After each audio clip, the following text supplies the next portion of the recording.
आज हमारे साथ स्टूडियो में मौजूद हैं आगा मुर्तज़ा पोया साहब, जो वाइस प्रेसिडेंट हैं पाकिस्तान अवामी तहरीक के। आगा साहब, ये बताइए कि परवेज़ मुशर्रफ साहब के पाकिस्तान वापस आने के क्या चांसेस हैं, और क्या वो सियासी जमात बनाने का ख़्याल रखते हैं, और अगर वो बनाते हैं तो उन्हें किस हद तक पाकिस्तान में पज़ीराई हासिल होगी? बिस्मिल्लाहिर्रहमानिर्रहीम। मैं भी सुना हूँ कि मुशर्रफ साहब जो है वो पार्टी बना रहे हैं और शायद अब पोस्टपोन कर दिया है अनाउंसमेंट अप्रैल के लिए। मैं नहीं समझता हूँ उनके लिए कोई ख़ास पजीराई होगी पाकिस्तान की सियासत में। अनफॉर्चुनेटली जो उनकी लोग उनके बारे में जो परसेप्शंस रखते हैं वो कोई ज़्यादा अच्छे नहीं हैं, मगर इस परसेप्शंस के बावजूद मैं समझता हूँ उनने 2-3 अच्छे काम किए। पहली चीज़ यह है कि उनने जो 9/11 के बाद अफ़गानिस्तान में जो कार्रवाई डाली गई, काश खुद सिर्फ तन्हा पाकिस्तान करता, अमेरिका इसमें बिल्कुल इन्वॉल्व ना होता, and we would have had better results and quicker results. और हमें इतनी, और असल नुकसान जो वहाँ के तालिबान ने और जिन लोगों ने पाकिस्तान से दहशतगर्द जाके वहाँ पनाह ले रहे थे, उनने पाकिस्तान में हम लोगों का नाथखा बंद कर दिया था और रोज़ टेररिस्ट एक्टिविटी होती थी। अमेरिका में पता नहीं एक 9/11 हुआ या नहीं हुआ, वो अलग बात है, मगर पाकिस्तान में अफ़गान बेस्ड पाकिस्तानी टेररिस्ट जो है यहाँ रोज़ तहलका मचा रहे हैं। अगर anybody had a right to attack Afghanistan, Pakistan should have done it. We had the courage, we had the capability to do it, and it would have ended much quicker. एक तो ये, दूसरा ये कि जो लाल मस्जिद पे ढावा बोला गया, ये इस नौबत तक आना ही नहीं चाहिए था, मगर वो भी फिर मुशर्रफ साहब की जो what people perceived about Musharraf was that he is anti-Islamic values. अगर कोई वहाँ पे कोई इस्लामिक वैल्यू आदमी होता तो वो लाल मस्जिद को सब सराहते कि क्या उन्होंने किया। मैं तो ये जो मौलवी हजरात को बुला लेते हैं इत्तेहाद बैनुल मुस्लिमीन के लिए, मैं कहता हूँ ये सारा वक्त ज़ाया करने वाली बात। जो प्रीवियस DGISIs हैं, DGIB हैं, और प्रीवियस चीफ्स को बुला के बोलो आपने ये दहशतगर्दी का बाजार इस हद तक कैसे आने दिया। आपके ख्याल में लाल मस्जिद का जो एक्शन था वो सही था? Absolutely justified. वो मस्जिद की तकद्दुस हार चुका था, ख़त्म हो चुका था उसका तकद्दुस, और वहाँ से कुफ्र के फतवे और कत्ल के फतवे वहाँ से इशू होते थे, और वहाँ पे मजदूर कातिल जो होते थे, उजरती कातिल जो है, वहाँ जाके पनाह लेते थे। लेकिन आप ये बताइए कि फिर इतनी जानें जो ज़ाय हुई उसका क्या सद्देबाब हो सकता है? गवर्नमेंट ने तो 6 महीने उनसे मुज़ाकरात करते रहे कि इत्तला करे, मगर वहाँ की जो लीडरशिप थी, लाल मस्जिद की जो लीडरशिप, इतनी बुज़दिल लीडरशिप मैंने कभी नहीं देखी, जो औरतों को और बच्चों को आगे सिपर बना के चले। ये उनकी गलती थी, उनका क्राइम था। और उसके बाद कौन सा ख़त्म हो गया दहशतगर्दी, आज तक चल रही। जैसे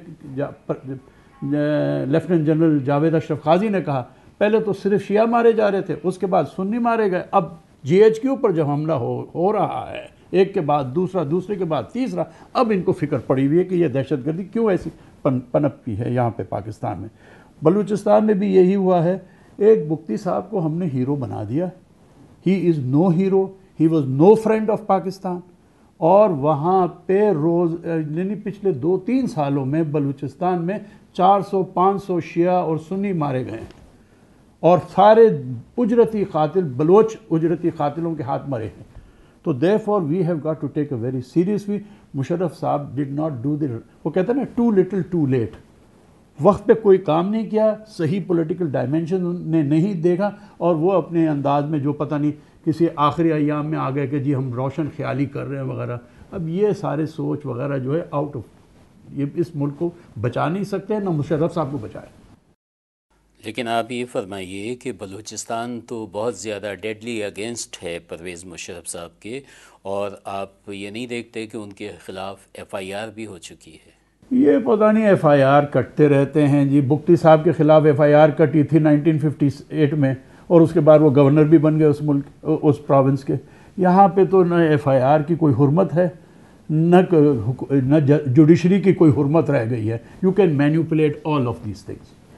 देखिए, 9/11 से पहले जब आपने देखा कि हिंदुस्तान में जब आगरा समिट हुआ है तो उन्हें बड़ा वेलकम किया गया था, बड़ी पज़िराई मिली हिंदुस्तान में, लेकिन और पाकिस्तान में भी उनकी काफ़ी शोहरत थी, काफ़ी नेकनामी थी, लेकिन उसके बाद से ग्राफ डाउन होना जो शुरू हुआ, इसकी क्या वजह है? वो पॉलिटिकल प्रोसेस को पाकिस्तान में छोड़ चुके थे।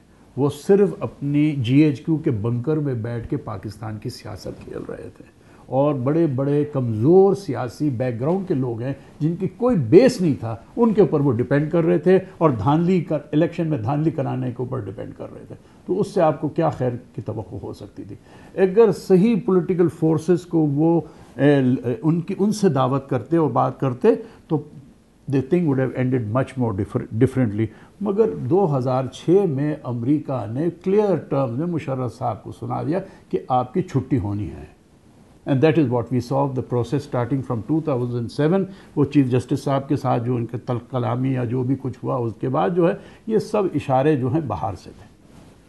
अब ये फरमाइए कि इन तमाम हालात के बावजूद वो चूँकि पाकिस्तानी हैं, जनरल भी रहे, चीफ एग्जेक्टिव भी रहे, अगर वो वापस पाकिस्तान आते हैं तो उनके लिए उन्हें किस किस्म के हालात को फेस करना होगा? मैं जहाँ तक ख्याल, अब ये तो हालात तब बदल भी सकते हैं, मगर फिल वक्त the environment is very hostile to him, और वो भड़काया जा सकता है उनके ख़िलाफ़ वगैरह जो भी है।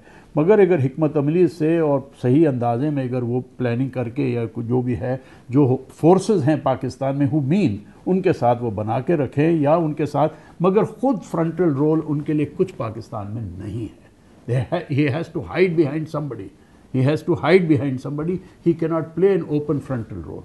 जब आप ये कहते हैं कि he has to hide from somebody, तो क्या हम ये समझें कि उनको अमेरिका या सऊदी अरेबिया या आर्मी का ताउन हासिल होना चाहिए? वो तो तीनों से अब तो नहीं होगा। जितना उन लोगों ने एहतराम और इज़्ज़त उनको दे दी, वो उनको सलूट करते रहे जब तक कि वो वर्दी थी। जब वर्दी उतरी तो वो सलूट भी ख़त्म हो गया। बहुत बहुत शुक्रिया जनाब, थैंक यू वेरी मच। शुक्रिया।